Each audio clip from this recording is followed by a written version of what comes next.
अस्सलाम वालेकुम नाज़रीन, मैं वकार अहमद और आप देख रहे हैं माइंड मैटर्स और एक एक्स्ट्राऑर्डिनरी माइंड कदीर गिलानी, जिनके साथ हमने एक सेगमेंट किया था और वो सेगमेंट था कि ये अपनी वालदा के साथ इन्होंने बहुत ट्रैवल किया मोटरसाइकिल पे वालदा को पूरा गिलगित बल्तिस्तान, कश्मीर और पूरा ये जो हमारा एरिया है नॉर्थ का ये दिखाया और बहुत ही तवील सफ़र और कमाल सफ़र। और इनकी वालदा जो है उनकी जो पहला जो इनका टूर था उसमें उनकी एज 72 थी और जो दूसरा मोटरसाइकिल पे टूर था उसमें 73 थी। कमाल मुहिमजोई की दास्तान थी जो पिछले सेगमेंट में हमने इस पे बात की थी। इस सेगमेंट में हमने बात करनी है कदीर गिलानी साहब से बकरवाल के वाले से। बकरवाल जो ट्राइब है, कबीला है, उसके साथ उन्होंने एक तवील सफ़र किया अपने और अपने बेटे के साथ और वो जो सफ़र है वो कमाल है। बहुत सारे सवालात हैं तो सिलसिला शुरू करते हैं। कदीर साहब बहुत शुक्रिया आपका। सर ये बताएं कि कैसे ख्वाब आया था कि मैंने बकरवाल के साथ सफ़र करना?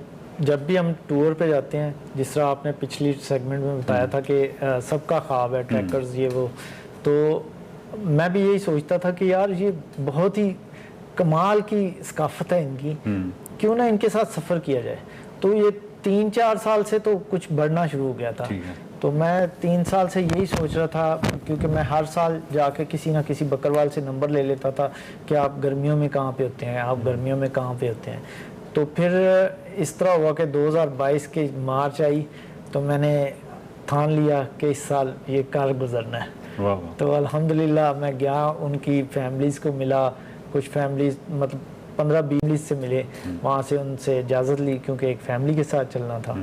तो ये सफ़र इस तरह मिल गई जी। पहले एक फैमिली ने इजाज़त दी, बाद में उन्होंने इनकार कर दिया क्योंकि फैमिली मैटर्स होते हैं। इसका मतलब ये पूरा मरहला है इजाज़त लेने वाला? जी मुश्किल बिल्कुल आसान नहीं है सफ़र करना शुरू कर दें। जी बिल्कुल ऐसे ही है वो, मतलब आपको साथ छोड़ेंगे ही नहीं सबसे पहले। अच्छा। हाँ जी, बकर वालों में सबसे मुश्किल जो चीज़ है वो उनकी बकरियों में आप नहीं चल सकते, वो समझते हैं आप नज़र लगा देंगे। अच्छा जी। अच्छा, ये तो देखिए, ये तो आप मेरा आपसे गिला है अगर आपने इसी साल ये किताब ना लिखी तो क्योंकि ये बहुत सारी चीज़ें हैं जो हो सकता है मैं तो सवाल ही ना पूछ पाऊँ। तो इस तरह की जो चीज़ों जिन पे वो यकीन करते हैं ये बड़ी खूबसूरत है। अच्छा, तो जब दूसरी बार फिर मैंने चक्कर लगाया, क्योंकि इनको पहले तो ढूंढना था, तो ये भिम्बर में पब्बी के गांव हैं, काफ़ी जंगल, ये झाड़ियों वाले इलाके, उनमें बैठे होते हैं, घर तो होते नहीं इनके, तो वो छप्पर से डाल के बैठे होते हैं। तो उनके पास गए हम, उनके पास एक दिन गुजारा पूरा, फिर एक फैमिली से इजाज़त मिली। तो उनके साथ तय हो गया कि 10 अप्रैल को वो वहाँ से भिम्बर से निकलेंगे। मैं 9 अप्रैल को उनको कॉल करता हूँ तो वो कहते हैं कि हमारे पास आपके लगेज के लिए ना खच्चर है, ना घोड़ा है, ना गधा है। बुनियादी तौर पे वो अवॉइड कर रहे हैं जी। तो मैंने कहा आप बेफिक्र हो जाएं, उसका मैं बंदोबस्त कर लूँगा। फिर 9 को ही मैं दोपहर को गया मवेशी मंडी, वहाँ से एक गधा ख़रीदा जो मेरे लिए पहली बार थी कि बाइक्स लेना या और चीज़ें लेना और चीज़ है, गधा लेना और चीज़ है। तो मैंने वहाँ से गधा लिया। अब ये भी नहीं पता था कि ये पंजाबी गधा है, ये पहाड़ों में नहीं चलता। अच्छा, हाँ देखिए वो प्रॉब्लम है कि एक मोटरसाइकिल लेने के लिए आपकी उसकी बारीकियों से बंदा वाकिफ होता है थोड़ा बहुत। अब एक गधे की बारीकियों से आप पहली दफा ले रहे हैं तो बहुत ही तजुर्बा। फिर उसको चलाना कैसे है, बड़ी मुश्किल से उसको खींच के हम लेके आए ये फ्रूट मंडी तक। वहाँ पे एक गाड़ी वाले से बात की कि हमें मीरपुर तक छोड़ दे, क्योंकि बकर वालों ने कहा हम तो चल पड़े हुए हैं। तो वो उसके ज़हन में ये नहीं आया कभी कि मैं मीरपुर ही चला जाऊँ और वहीं से गधा ले लूँगा? नहीं, ये इसलिए नहीं आया कि मैं ये चांस ही नहीं लेना चाहता था कि वहाँ जाऊँ ना मिला तो फिर मसला। हाँ, मैं गधा ढूंढ रहा हूँ, वो आगे और निकल जाएंगे। तो ये वाली सिनेरियो था। फिर मैंने खैर गधा लेके हम मीरपुर पहुँचे। जब गाड़ी से उतारा तो अब जहन में आया कि सामान डेफिनेटली मुझे आपसे ये भी पूछना है कि आप ये जो गधा था जो कि पहाड़ों में नहीं चल सकता था, तो यकीनन इसने भी बड़े मसाइल खड़े किए होंगे और भी बहुत सारी बातें होंगी। यहाँ पे एक सवाल ये पैदा होता है कि ये जो आपका इंतखाब था कि बच्चे को भी साथ, अतीब को भी साथ लेके आना, ये आपके ज़हन में कैसे आया? मैं एक्चुअली 3 साल से ये प्लान कर रहा था, तो प्लानिंग तो थी जहन में। अब जब मैंने 3 महीने का सोचा कि 3 महीने के लिए जाना है, तो डेफिनेटली मेरे साथ कोई ऐसा बंदा होना चाहिए जो खुदा ना खास्ता मुझे कुछ होता है तो वो मुझे संभाल भी सके, क्योंकि इतना लंबा सफ़र है, आपने पता नहीं कैसे रहना है, क्या खाना है, किस तरह की तो मैंने अतीब से मशवरा किया तो इसने तो फ़ौरन कह दिया पापा मैंने जाना ही जाना है। तो अच्छा पापा, जब आपने कहा कि पापा मैंने जाना ही जाना है क्यों? शौक है ट्रैकिंग का, माउंटेनियरिंग का। बकर वालों से वाकफियत थी, पता था कौन है? जी। तो क्या था ज़हन में कि मतलब क्या होगा, पूरा सफ़र साथ करूँगा? बस ज़हन में यही था कि हमने चलना है, 3 महीने का टूर है, ये करेंगे। फिर मैंने तो यही सोच रखा था कि वहीं पे रहे अभी कुछ दिन, और जब टूर ख़त्म हो गया मैंने डिस्कस किया था वालिद के साथ, तो इन्होंने कहा कि नहीं अब घर वापस चलते हैं, घर में मैं चाह रहा था कि वापस भी उनके साथ आया जाए। अच्छा। ये चाह रहा। तो अभी भी फिर इसका मतलब आपके जहन में होगा कि कभी फिर आपको मौका मिला या कभी ख्वाब तो होगा आपका कि दोबारा भी बकर वालों के साथ सफ़र किया जाए? जी बिल्कुल। तो अम्मी ने भी इजाज़त दे दी? जी।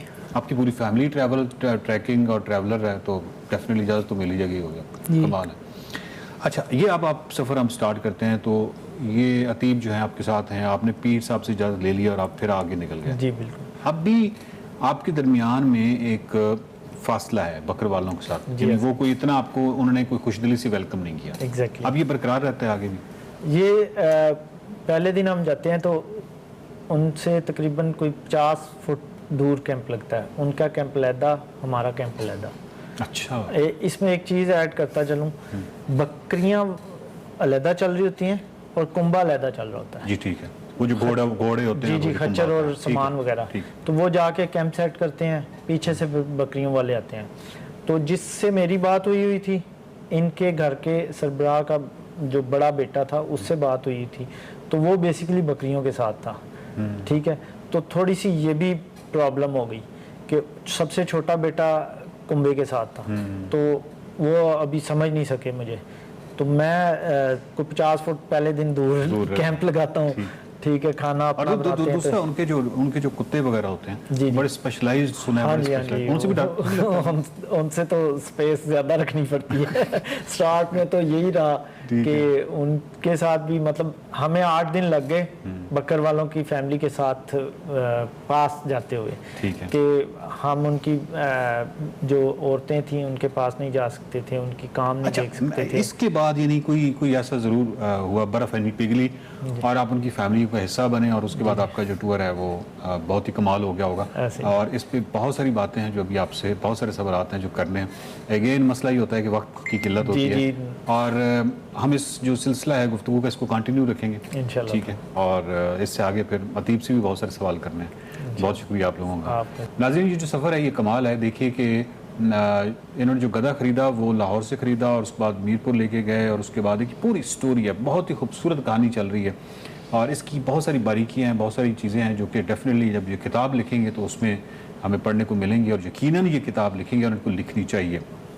और इस पे जो गुफ्तगू है वो बहुत ही अहम मोड़ पे हम शुरू कर रहे हैं, ख़त्म कर रहे हैं, कि जहाँ पे इनका जो उनके साथ अभी तक तो एक रेजिस्टेंस और थोड़ा सा है मामला, फासला है, 50 फुट जो है या 50 मीटर दूर जो है ये अपना खैमा लगाते हैं। लेकिन उसके बाद एक बहुत ही ख़ास वाक़या होता है जिसकी वजह से ये जो बर्फ़ है ये पिघलती है, और ये ये उनकी फैमिलियों का हिस्सा बन जाते हैं, और फिर ये इकट्ठा सफ़र करते हैं। उसके बाद बहुत सारे सवाल हैं जो हमने इनसे करने हैं। देखते रहिए माइंड मैटर्स।